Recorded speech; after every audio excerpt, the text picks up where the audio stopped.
Brand new programming on Unity Radio Online. So a lot of young aspiring actors like myself, when we meet someone like you who have accomplished this much, the question is always, how did you get into acting and landing in these different roles? Okay, so this one, like with any field in the world, there's not just one way of walking into that field. Like people say, go to school, go to college, and go to uni, then you get a great job. Yeah. Well, we know that's fables. That's exactly. So what happened was this man over here with the purple hat named Beresford producer. I was playing basketball. I'm from Luton originally, but I used to travel to London to play basketball all the time, and I used to be up here. Anything I do, I've always done it 110%. So when I was playing basketball, I made sure I was playing basketball every day, and it was 6 days a week I was playing basketball. So I was coming up here, as soon as I could drive, I used to come up here to play basketball, and I used to play with Beresford Mac, a couple of brothers from around the way, and my cousin Ishmael, and we used to play for Barnet Bulldogs, and we was training every day, and then Ishmael told me that Beresford, he worked on Choice FM at the time, and at the time I was studying media in college. Because I said to my drama teacher in school in Luton, I said I wanted to be an actor. I said, what can I do in college about acting? He said, there's nothing in Luton to do with acting. But you can do media, which has acting in it if you create your own projects. So that sold me. So I kind of so went on to media, and then like I said, Beresford said he worked at Choice. I didn't really know what Choice FM was at first. I used to work at Nickelodeon as well, as a runner, and then Beresford said come in and do some work experience.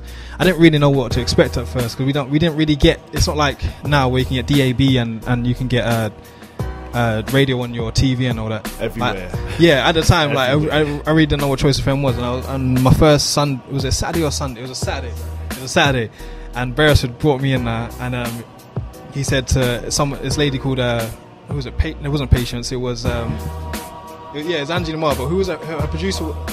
Tola, that's it, Tola.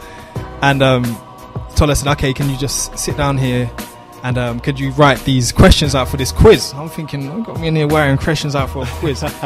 And then there's these studios I haven't been in yet, and then I see some little guy walk in, and it was Kevin Hart. I was like, wait, I know that face. And he walked in. How was he loud?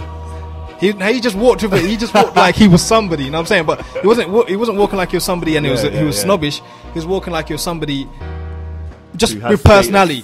He didn't blend in. He had that personality. Yeah. And I was like, I know that guy. I was thinking, that's not him. And I heard the radio. I was like, that is him. He was in like Soul Plane and Paper Soldiers and all that. This is before his massive. Yeah. And then Richard Blackwood walked past. I goes, I definitely know him. So I said, okay, I want to come back next week. And from then, I kind of put in the work. Progress. And then I spoke to Angie Lamar, because I started on her show every Saturday morning. I spoke to Angie Lamar because I heard that she was it's like a year into it. I heard that she was a writer and a director. So I said to her that I could act. I haven't acted since high school. I was 19 at the time. I haven't acted for like 4 years. But I just told her, I blagged myself and I said I could act. And she said, okay, well, give me your email address and I'll see what I've got. And then a year later, I thought she'd forgot about me. A year later, she emails me and she tells me that there's a role that I'd be good for. So she goes, come read in for it. I still had to audition. She goes, come read in for it. And it was in Hackney Empire. And she said, yeah, you got the role. And then from there, I invited an agent down. The agent liked me and then just kept going from there. Wow. Right place at the right time. You got to be the right person, the right place at the right time. Literally. So after hearing all of that, and I'm sure you listeners at home heard that as well, is there any advice you would give to other young people who look at you as someone they would like to be able to achieve as much as what you've done so far? Don't look at me, man. Like look at yourself. Look at yourself and a lot of people yourself. Don't have the inability to know what they want unless they see other people do it first. All right, well, I'm glad I can provide a platform for them, but it will start with yourself and believing in yourself. I suppose you can look at me and say I'm on TV and I'm an actor, but they can do it too. They can go beyond that. They can do films. They can do whatever they want to do. Just keep being resilient and don't give up. Literally. And just don't give up. Whether you want to be a musician, an actor, a painter, whatever you want to do, You don't have to be something famous. It can be anything. Yeah. You know what I'm saying? If you want to be a lawyer, if you want to be whatever you want to do. Nothing but determination. Exactly. And progress. And if you apply yourself to it, you can't go wrong. Yeah. Alright, so now on the Drifty Show, we play this game called 60 with Drifty, where you get 60 seconds to answer fire questions. Cool. You up for the challenge? Let's do this. Let's do it. What was your most embarrassing moment? Trousers splitting. Like in public, trousers splitting. That's the worst one. I go home as soon as that happens. You gotta sit on a tube like a gal and all that. What would you say is your biggest achievement to this day?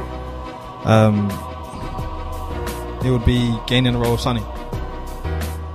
Okay. So far. So the ladies want to know this question. What is your ideal female? She's sitting on the chair over there. She's in the building, everyone. She's in the building as well.